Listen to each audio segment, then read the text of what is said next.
Kansas News Leader. Fridays are always fun because we get to meet a new friend from Helping Hands Humane Society, and Emmy is here this week with a kitten. Yeah. Not really. I call them all kittens, no matter how old they are. So who do you have with you? Her name is Farrah, and she is a young adult, probably only about a year or two old. She came in as a stray, so we don't know her background, but we know her personality is very outgoing, friendly, and playful. She has been talking to us and agreeing when we said that it's cold outside. Yes. And because of that, if people are interested in adopting Farrah, what do they need to know about your hours? We're closing today at 5 because of the weather. So far, we plan to be open normal hours this weekend, but we will post on our Facebook page if that changes. Let me hold Farrah, because when it is so cold, Farrah is very lucky that she had somebody. Thank you for the armrest. Someone's very lucky that they brought Farrah. Yes. What should we do? I guess first of all, if we do see an animal out in the cold, cat or dog, what do we need to do? Yeah, so if you are able to get that animal, if they're friendly, you're able to make contact with them, and you have a warm space, you can bring them inside, even in your garage if you have an extra kennel or something for the animal. That's going to help in these extreme cold, negative temperature weather. If we know we have community cats, what should we do to help them?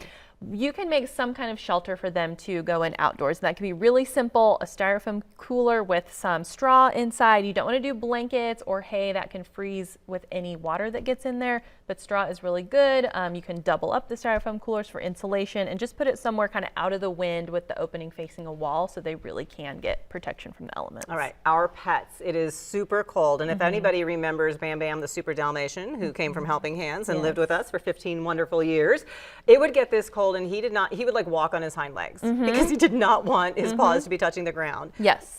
What do we need to know, and how can we help that with our friends? Yeah, so just like for us to be outside without any covering, it can be really dangerous in this cold of weather. Same for your pets. So if you are going to let your dog out to potty really quickly, watch them the whole time and let them in ASAP right after they do their business. And if you don't have a fenced-in yard and you're walking, be careful about ice melt and other things that could be on the ground, and then clean their paws off when they do get back inside, because you don't want that ice to stay on there or anything bad. I was going to say, a lot of people have been putting ice melt out this week. That can be dangerous for pets. They make pet safe ice melt, so definitely shop for that if you're using it in your yard, but just be very cautious, if you're walking on sidewalks and notice some ice melt. What if you're someone who has a dog that typically stays outdoors? What do we need to know about them? They will need protection just like those outdoor cats, so you should have some kind of housing for them if they live outdoors mostly, but if you're able to bring them, again, even inside the garage where it's more protected and a little more heated from the elements, in the extreme weather like this, that'll be a lot safer for them. Just remember, it can take just mere minutes for our skin to suffer frostbite, so our pets are the same way. What are you doing for dogs and cats right now? Are there any adoption specials going on, or do you have any special events ahead in the next few weeks? Yeah, tomorrow our Bark in the New Year special ends, so through tomorrow dogs are only $24 to adopt. We'll be announcing another special after that, so stay tuned for it. There's an earring fundraiser at Cafe Kietzel for us right now. It's not really event season because it's just winter and cold, but we have lots of pets to find homes for. Absolutely, so help them out. HHHS Topeka and their Facebook page. Great resources if you'd like to help the pets. Emmy, thank you so very much. Of course. Farrah, thanks to you too. You're very beautiful, darling.